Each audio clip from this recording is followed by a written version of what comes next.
But ಅದು ವಿಎಗಳ ಜವಾಬ್ದಾರಿ, surveyor ಜವಾಬ್ದಾರಿ. ಅದನ್ನ ಒಟ್ಟಿನಲ್ಲಿ ಫೈಲ್ ಹಾಕಿ ಅವತ್ತು ಕೊಡ್ಲೇಬೇಕು.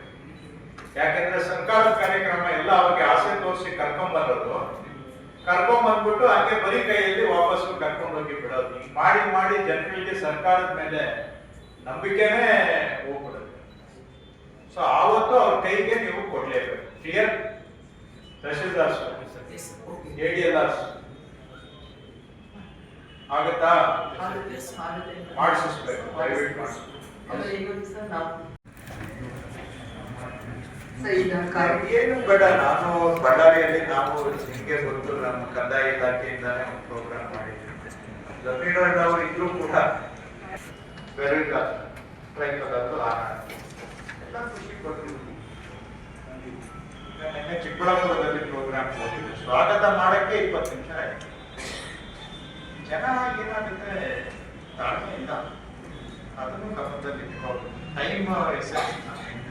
ಟೈಮ್ ಎಷ್ಟು ನಾವು ಹೆಚ್ಚಿಗೆ ಪ್ರೋಗ್ರಾಮ್ಗೆ ಆದ್ಯತೆ ಕೊಟ್ಟು ಈ ಏನು ಫಾರ್ಮಾಲಿಟಿ ಗೆಸ್ಟ್ಗಳ ಸೌಕರ್ಯಕ್ಕೋಸ್ಕರ ಅದನ್ನ ದುಡ್ಡು ವೆಚ್ಚ ಕಡಿವಾಣ ಹಾಕಿದೆ.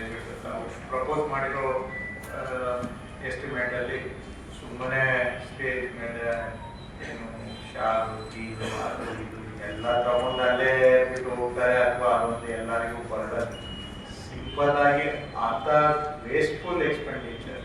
ಮತ್ತೆ ಬೇರೆ ಜಿಲ್ಲೆಗಳಲ್ಲಿ ಕೆಲವರು ನೋಡಿದೆ, ಏನೋ ಬೆಂಗಳೂರಿಂದ ಹೆಣ್ಮಕ್ಳನ್ನ ಸೀರೆ ಹಾಕಿ ಕರ್ಕೊಂಡು ಬಂದು ಸ್ಟೇಜ್ ಮೇಲೆ ಅವ್ರ ಕೈಲಿ ಸರ್ವಿಸ್ ಮಾಡಿಸೋದು, ಇವೆಲ್ಲ ನಾಟ್ ನೆಸೆಸರಿ. ನಾಟಿ ಸ್ಟೈಲು ಅಲ್ಲಿ ಮೇಂಟೈನ್ ಮಾಡಿ ಜನಕ್ಕೆ ಏನ್ ಬೇಕಾದ್ರೂ ಖರ್ಚು ಮಾಡೋಣ. ಕಲಾತಂಡಗಳೇ ತಗೊಂಡು ಬಂದು ಜನ ಬರೋ ಕಡೆ ಅವ್ರಿಗೆ ಒಂದು ಸ್ವಲ್ಪ ಎಂಟರ್ಟೈನ್ಮೆಂಟ್ ಮಾಡ್ತೀರಾ, ಕಲಾವಿದರಿಗೂ ಪ್ರೋತ್ಸಾಹ ಆಗುತ್ತೆ, ಜನ ಬಂದವರು ಸ್ವಲ್ಪ ಖುಷಿ ಆಗ್ತಾರೆ, ಅದೆಲ್ಲ ಮಾಡೋಣ. ಅದಕ್ಕೆ ಎಷ್ಟಾದ್ರೂ ಖರ್ಚು ಆಗುತ್ತೆ. ಸುಮ್ಮನೆ ಸ್ಟೇಜ್ ಅಲ್ಲಿ artificial glorification not necessary. Stage ಅಲ್ಲಿ ಸಿಂಪ್ಲಿಸಿಟಿ ಮೇಂಟೈನ್ ಮಾಡಿ, ಪಬ್ಲಿಕ್ ಏನಾದ್ರು